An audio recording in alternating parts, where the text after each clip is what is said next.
The number one job of somebody that sold their soul in Hollywood is? What? Is to act like it didn't happen. They all do the same job. Club Shay Shay is getting messier and messier. It's almost like Wendy Williams didn't go nowhere. She just got a weight set. Shannon Sharpe built an empire, first on the football field, now in the media world with Club Shay Shay. But suddenly, that empire looks like it's teetering on the edge of collapse. Whispers of dark secrets, betrayed loyalties, and powerful enemies are swirling, suggesting the price of his meteoric rise might finally be coming due. Is the king of controversy about to be dethroned by his own alleged demons? The story unfolding is complex, filled with shocking claims and shadowy figures, leaving everyone wondering what truly happened behind closed doors. Don't manipulate me. Oh, Lord have mercy. If you say that one more time, I'm going to choke the shit out of you when I see you. The first public shots reignited an old fire. DL Hughley, never one to mince words, crashed straight into the conversation the moment Shannon Sharpe's troubles hit the news. Hughley didn't just comment, he dropped serious heat, framing Sharpe's situation as inevitable payback. He openly accused Sharpe of selling his soul to Hollywood's hidden shot callers, suggesting the bill for that alleged deal has finally arrived. Hughley's comparison of Club Shay Shay to Wendy Williams with a weight set wasn't just a jab, it was a condemnation of Sharpe's entire platform. For years, Hughley has argued that Club Shay Shay thrives on tearing down black figures for clicks and controversy, rather than fostering genuine conversation. He claims Sharpe curated a space built on drama, not truth, letting messy gossip fly just to boost numbers. Hughley made it clear he saw this coming, viewing Sharpe's current crisis not just as a personal failing, but as the consequence of playing a dangerous game with industry forces. But Hughley's pointed words were just the opening salvo in a storm that was about to break wide open, revealing much deeper issues. And I believe he's going to release a 30-second clip of a tape that tries to make me look guilty and play into every stereotype you could possibly imagine. That video should actually be 10 minutes or so. The storm arrived in the form of a $50 million lawsuit filed by a woman named Gabriella Zuniga, also known as Gabby. The allegations painted a disturbing picture of a relationship spiraling into darkness.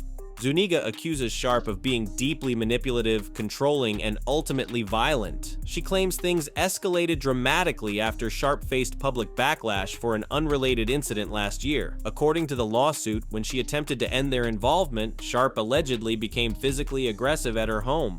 The timeline gets even darker months later in January. Zuniga alleges Sharpe persuaded her to let him visit, but once inside, things took a terrifying turn. She claims he disregarded her explicit boundaries concerning protection and consent during intimacy. Adding another layer of discomfort is the age gap. Zuniga was reportedly just 19 when their interactions began, while Sharpe was in his mid-50s. This detail alone sent shockwaves through the public, raising immediate questions about the power dynamics at play long before the specific allegations surfaced. The lawsuit wasn't just a legal filing, it was a bombshell that threatened to shatter Sharpe's carefully crafted public image, and things were about to get even messier. Initially, I was going to do it, and it kept my schedule. It just didn't work out, but I'm glad I didn't. I thought it got to be too messy, and I said it out loud. I think for a while, Club Shay Shay was like Wendy Williams with a weight set. Like, damn, this dude. I mean, it was messy. The reason that those people went on Club Shay Shay in its first iteration before it became successful, it's because we saw what he did, and the reason I was going to go on it is because we saw what Skip did to him. I said any number of things about the way Skip. Just as the shockwaves from the lawsuit began to spread, deeply private and explicit details started leaking online, turning a serious legal matter into a public spectacle. Text messages, allegedly released by Sharpe's own legal team, exposed a startling dynamic involving intense BDSM and race play. Messages reportedly included requests for choking with a dog collar, graphic sexual descriptions, and desires related to racial dynamics and pregnancy. The release seemed calculated to portray the entire relationship as consensual, albeit unconventional, aiming to undermine Zuniga's claims of assault by suggesting everything was part of an agreed-upon, albeit extreme, sexual landscape. But the leaks didn't stop at texts. Disturbing audio clips soon surfaced. In one, amidst a tense exchange, Sharpe can allegedly be heard threatening to choke Zuniga after she seemingly refuses him, chillingly stating, "You don't have a choice." Another reportedly captures him threatening similar actions in public. Sharpe's camp fired back, labeling the entire lawsuit a shakedown and pure blackmail. He claimed Zuniga and her lawyer possessed a heavily edited 30-second explicit clip designed to frame him, daring them to release the purported full 10-minute version, which he insists tells a different story. This messy back and forth, filled with graphic leaks and accusations of manipulation, only deepened the controversy, making it harder to discern truth from calculated distortion and recalling some eerie predictions made months earlier. Sunned him. Is that when he said, put your glass back on or That something was like that? so horrible to me that I think a lot of people were determined to help this black man be successful because of what had happened to him. And to kind of curate all that and have that place that they worked so hard for you to have, so you would have your own space, be just an amalgamation and curate all the bull that is happening in our community seemed insulting to me. Right. And we're talking about, man, some of the same people that rallied around him to make sure All he was of them. good. This chaotic explosion of allegations and leaks brought chilling echoes of warnings Shannon Sharpe received just months prior, delivered publicly by Cat Williams during his now legendary Club Shay Shay appearance. While Williams took aim at numerous comedy giants, he also dropped pointed, almost prophetic remarks directed at Sharpe himself. Remember when Cat spoke of Sharpe having an unnatural allegiance to losers? Or when he cautioned Sharpe about the dangers of selling his soul to the industry's puppet masters? Those shadowy figures who grant fame but demand unwavering loyalty? Williams explicitly warned Sharpe about getting entangled with certain types of women, even mentioning specific dynamics. At the time, many dismissed these comments as part of Cat's signature provocative style, but looking back now, through the lens of the Zuniga lawsuit and the leaked details about Sharpe's private life, Cat's words take on an eerie significance. Did Cat Williams, with his insider perspective, see the fault lines in Sharpe's life? Was he trying to warn his host about the very kind of entanglement and industry blowback that now threatens to consume him? The parallels are hard to ignore, fueling speculation that Cat might have known more than he let on, especially when you consider what was happening just before this scandal broke.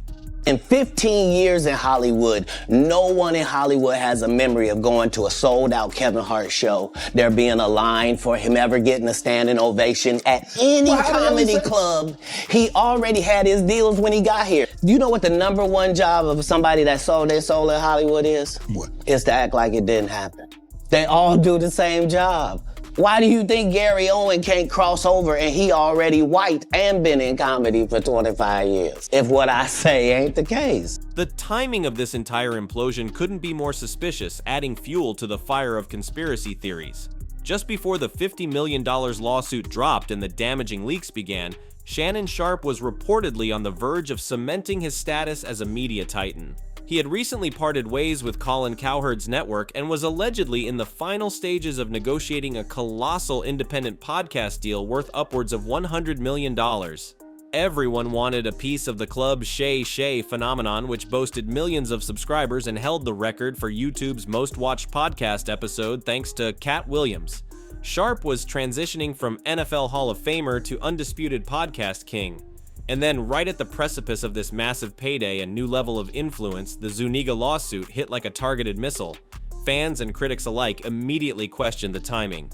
Could it really be a coincidence that such career-destroying allegations surfaced at the exact moment Sharpe stood to gain unprecedented power and wealth?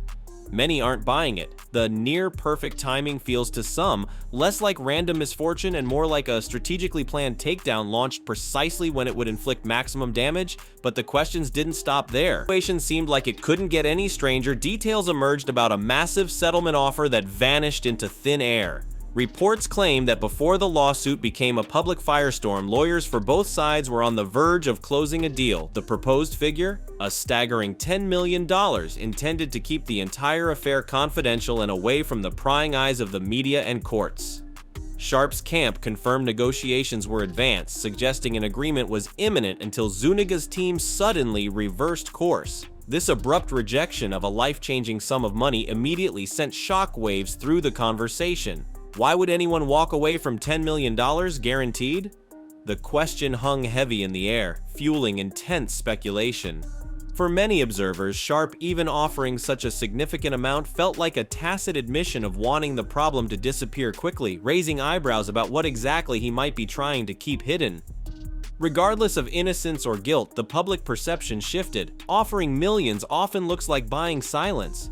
Zuniga turning down that fortune suggested she, or perhaps someone advising her, believed they held cards powerful enough to win a much bigger pot, possibly armed with the kind of damaging proof that makes even multi-million-dollar offers look small.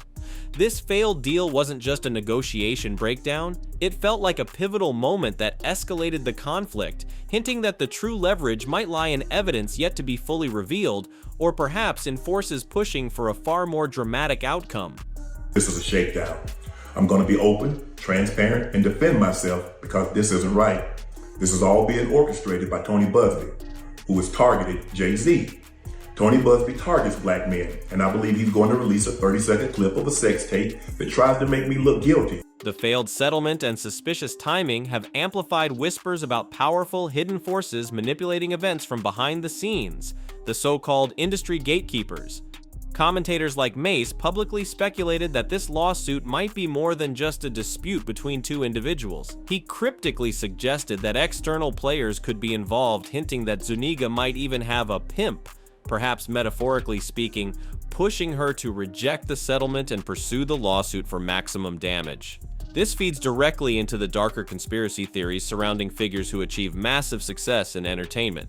Is it possible that Sharpe, having allegedly made deals with these gatekeepers for his rise, somehow crossed a line or tried to break free, prompting them to unleash compromising material as punishment?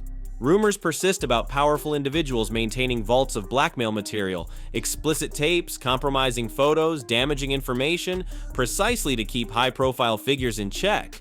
Was the Zuniga lawsuit and the conveniently leaked evidence simply the weapon chosen to neutralize Shannon Sharpe? Mace's commentary, whether serious or speculative, tapped into this pervasive fear, suggesting Sharpe might be just the latest pawn being sacrificed in a much larger, unseen game.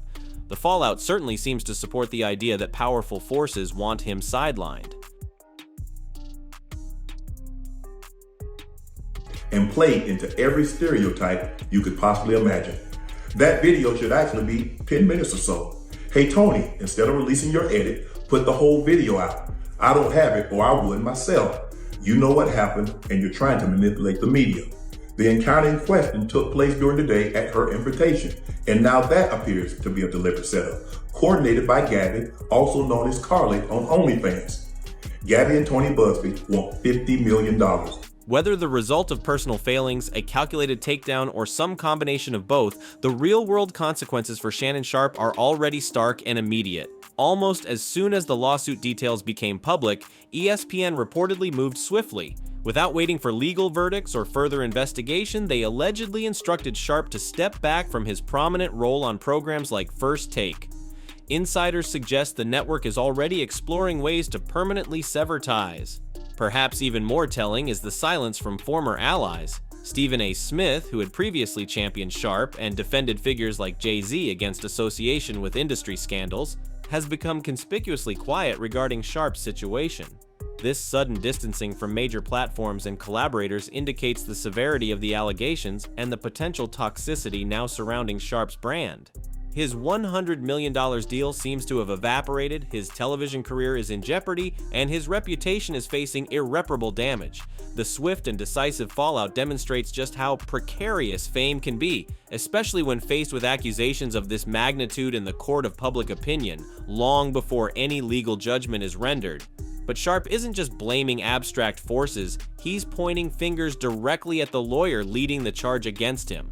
I don't know. Anything I say, you're just gonna like get mad at and you're just gonna hang up on me. So I feel like I'm not gonna hang up on you. It is what it is. What does that even mean? Nothing, Gabby. You want to be a dick to me now, so. I don't want to be. Don't manipulate me. Oh, Lord have mercy. If you say that one more time, I'm gonna choke the shit out of you when I see you. Well, I don't want to be choked. Yes, you do.